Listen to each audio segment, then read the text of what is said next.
Une histoire plus qu'intéressante. Ne perdons pas le temps. Allons directement dans le vif du sujet.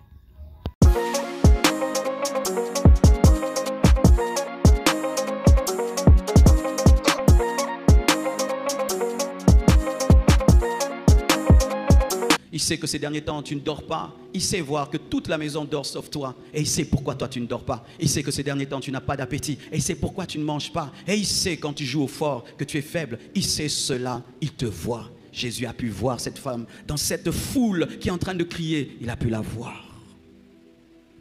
Et il ne te voit pas seulement. Il a aussi compassion de toi. La compassion, c'est quoi? C'est un amour qui te pousse à agir. C'est un amour en action.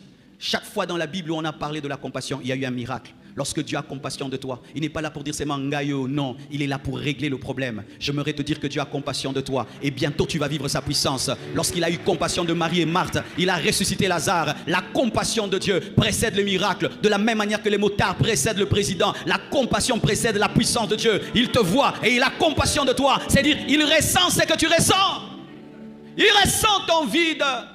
Il a ressenti le vide de cette femme. Que cette femme n'aura plus de vie. Elle n'aura plus envie de vivre parce qu'elle n'a plus rien. Il a pu voir, il a pu sentir, il a pu entendre la voix intérieure de son esprit. Il a pu entendre son âme crier, il a pu sentir. Quand tu pleures, il pleure. Quand tu as mal, il a mal. Et je vous dis, c'est vrai. Quand mon petit bébé pleure, des fois j'aimerais dire à Dieu, prends sa douleur, donne-la moi. Qu'il arrête de pleurer, qu'il dorme. Quand même si je suis dans un sommeil profond, s'il pleure, même s'il est en bas, je dois me réveiller. Des fois même il pleure pas, je l'entends pleurer. Pourquoi? C'est mon sang. Nous sommes créés à son image, à sa ressemblance. Nous n'avons pas un Dieu snob qui ne s'occupe pas de nous parce qu'il est en train de gérer les soleils et les étoiles. Dieu s'occupe de toi et il a compassion de toi. Nous ne prions pas un Dieu insensible. Nous ne prions pas un Dieu insensible. Il ressent ce que nous ressentons. Il a eu compassion de cette femme. Il a senti la douleur d'une veuve. Et il a senti la douleur d'une veuve qui a encore perdu son enfant. Il a senti. Il a senti. Et il sent ce que tu sens. Ne dis jamais que Dieu ne me connaît pas. Ne dis jamais que Dieu ne me voit pas. Non, au-delà de te voir, il ressent ce que tu ressens. Il ressent ce que tu ressens. Il ressent même plus que toi ce que tu ressens. Ah. Et Jésus la vit. Et il fut ému de compassion pour elle. Et lui dit, ne pleure pas. Oh non Jésus, ça tu ne peux pas me dire. Comment je ne peux pas pleurer? Je n'ai plus de mari, je n'ai plus d'enfant. Comment tu peux me dire de ne pas pleurer? Le Seigneur te demande de ne pas pleurer parce que bientôt tu vas rire. Et tu dois opérer dans la foi pour vivre le miracle. Tu dois refuser d'avoir une attitude normale pour vivre le surnaturel. Tu dois accepter de te réjouir.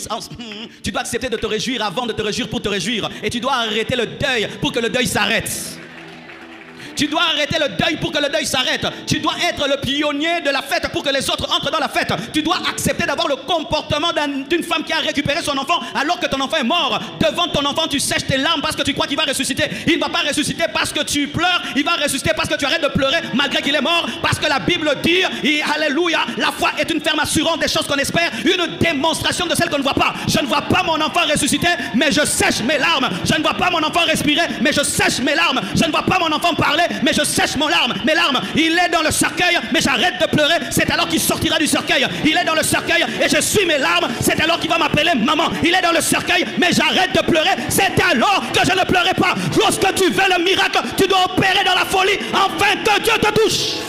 Donne-moi un amen. Alléluia. Ton problème, c'est que tu as posé cette condition à Jésus. Tu veux que j'arrête de pleurer, tu ressuscites mon enfant. Ça ne marche pas comme ça. Tu arrêtes de pleurer, il ressuscite. Tu entres dans la fête et la fête commence. Tu adoptes le comportement de la fête pour que la fête commence. Dieu attend voir ton sourire devant la mort. Dieu attend voir ton sourire devant le deuil. Dieu attend voir un comportement qui honore sa foi, sa puissance. C'est alors qu'il va opérer le miracle. Ne pleure pas. Ne pleure pas. Ne pleure pas. Arrête de pleurer. Arrêtez de pleurer. Le miracle n'aura pas lieu. Tu dois arrêter de pleurer pour ne plus pleurer. Dis à une personne, arrête de pleurer. Dis à une autre, arrête de pleurer. Dis encore à quelqu'un d'autre, arrête de pleurer. Lorsque Dieu veut faire un miracle dans ta vie, te donne un ordre fou. Lorsque Dieu veut agir dans ta vie, il te demande de faire ce qu'un homme naturel ne peut faire, parce que Dieu n'opère pas dans le rationnel mais dans l'irrationnel. Arrête de pleurer, arrête de pleurer. Même si l'enfant est dans le cercueil, arrête de pleurer.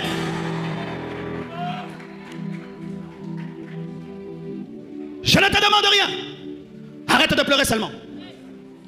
Je ne te demande pas de rester ton enfant. Arrête seulement de pleurer. J'ai besoin de concentration.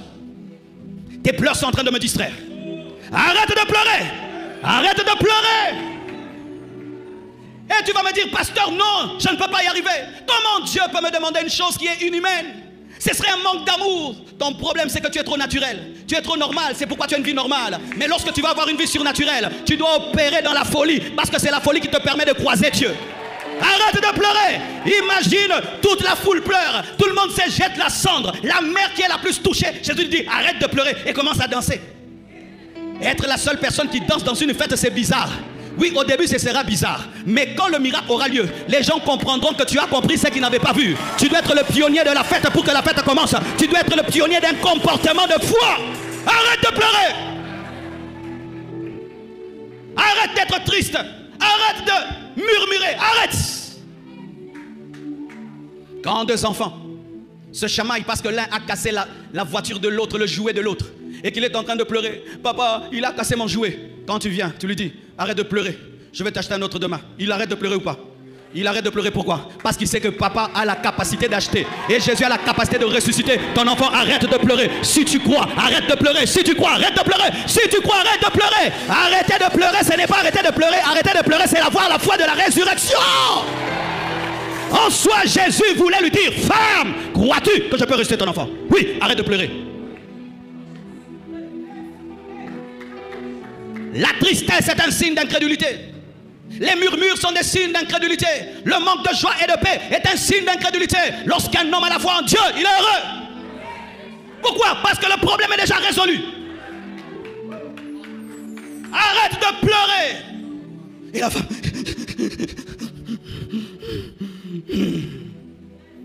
Quand elle arrêta de pleurer, Jésus s'approcha. Il s'approcha de quoi? De la mort.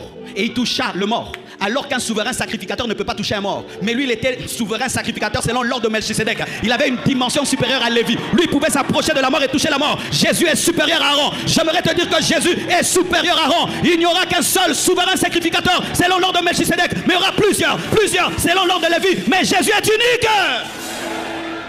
Il s'approcha de l'enfant. Dieu n'a pas peur de ton problème. Les gens peuvent te fuir, t'abandonner, lui ne t'abandonnera pas. Même si tu sens mauvais, il sera le parfum. Même si tu es mort, il sera la vie. Même si tu es pauvre, il sera la richesse. Même si tu es faible, il sera la force. Il s'approcha. Je prie qu'il s'approche. Je prie qu'il s'approche de ton problème. Je prie que ton problème ressente la présence de Jésus.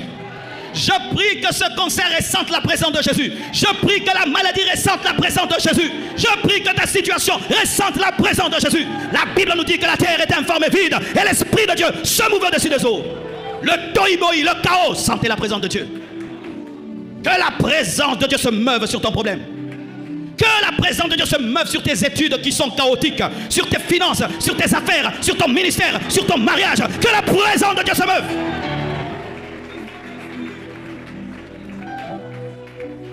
Arrête de pleurer. Elle arrête de pleurer, il s'approche. Et il touche. Quand il touche le cercueil, la puissance de la résurrection a commencé à opérer sur le mort. Je prie que ta prison appelée ton cercueil ressente la puissance de la résurrection. Je prie que ta maladie ressente la puissance de la résurrection. Je prie que la puissance de la résurrection secoue ta prison, secoue ta situation, secoue. La Bible nous dit, il toucha le cercueil. Il toucha la mort afin de transmettre la vie. Que tout ce qui est mort dans ta vie soit en contact avec la puissance de la résurrection.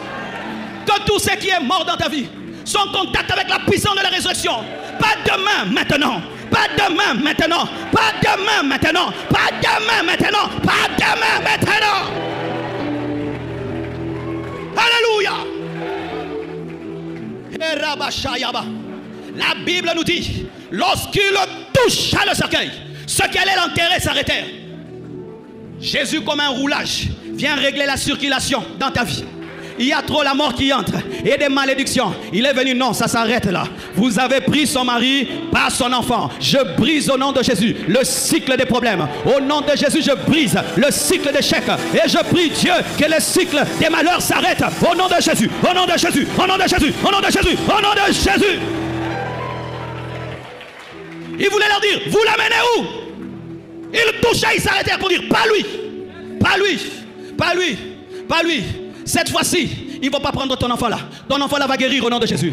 Toi qui as un enfant qui est dans le coma, que la puissance de Dieu entre dans l'hôpital maintenant. Au nom de Jésus-Christ. Au nom de Jésus, sors du coma. Ils ont pris ta santé, ils veulent prendre tes finances. Non, ça s'arrête là. Ça s'arrête là. Le cortège de la mort doit être arrêté. Ça ne peut pas continuer comme ça.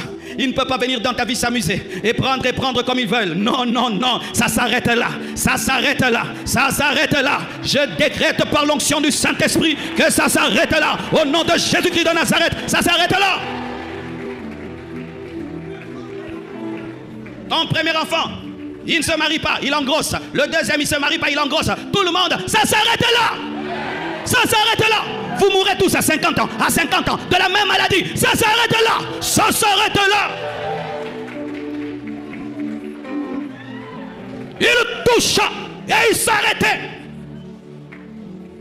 Et il dit, jeune homme, je te le dis, lève-toi.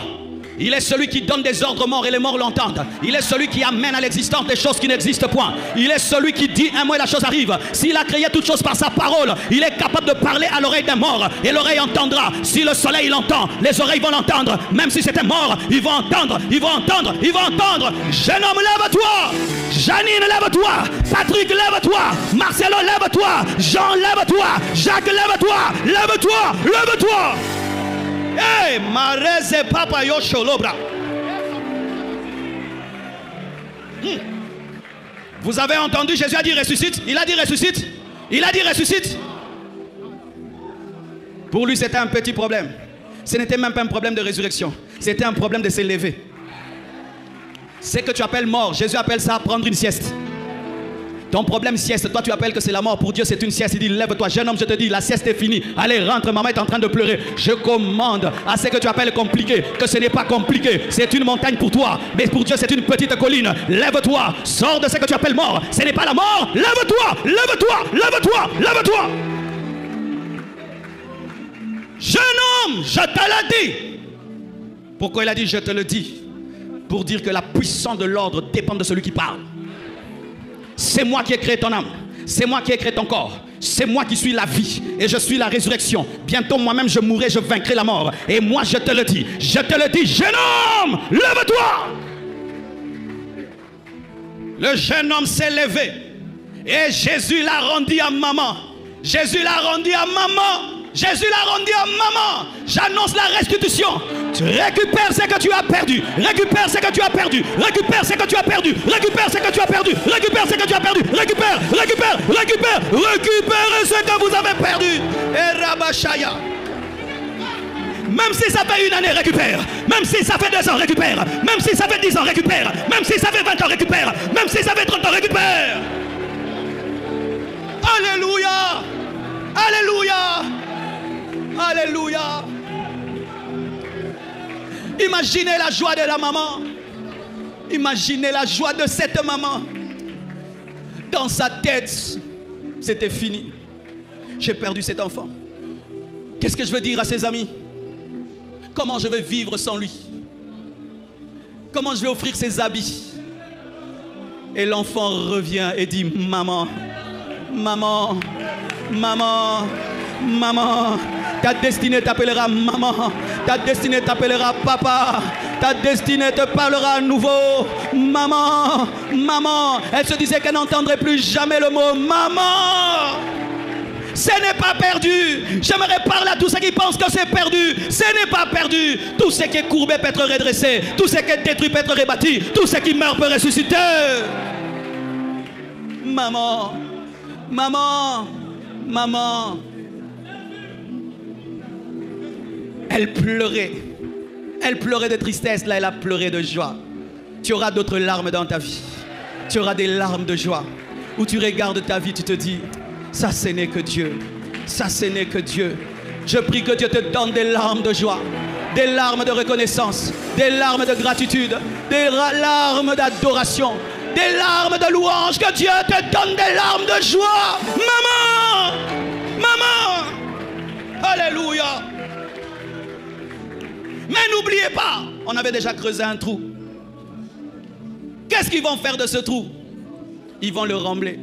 Tous ceux qui ont attendu ton enterrement, eux-mêmes rembleront le trou.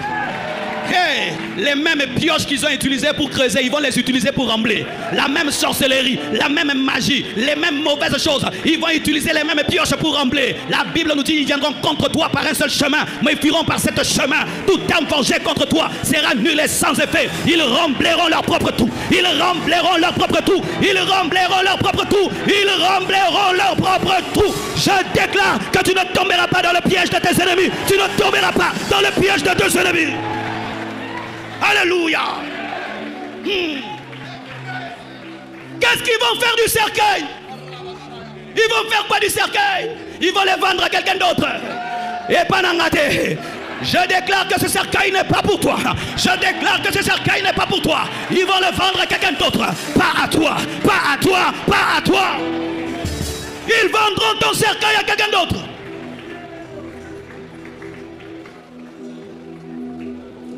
Ils rendront l'argent qu'ils ont pris. Ils rendront l'argent qu'ils ont pris. Il est le Dieu qui confond les plans de nos ennemis. Il est le Dieu qui confond les plans de nos ennemis. Alors qu'ils pensent à t'enterrer, Dieu prévoit une résurrection. Alors qu'ils pensent à un cercueil, Dieu prévoit un trône. Alors qu'ils pensent à un trou, Dieu voit le palais de Pharaon. Ils étaient allés dans la tristesse en train de pleurer. Ils rencontrent un homme différent, extraordinaire, qui par sa lumière change le deuil en joie. Et lorsqu'ils sont partis, la foule du deuil et la foule de Jésus est devenue une. Et ils sont rentrés. C'était la louange, c'était l'adoration. Tous les gens qui étaient restés à la maison sont étonnés. Papy est rentré. Oh papy, qu'est-ce qui t'est arrivé? Il y a un jeune homme de 33 ans.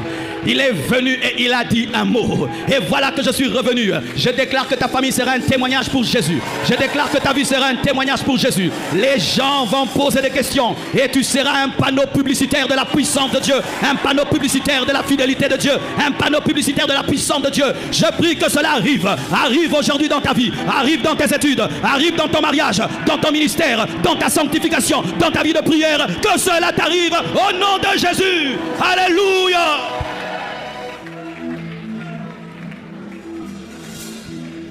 Oh, c'est pourquoi mon frère, lorsque la vie te donne des coups et te donne des coups,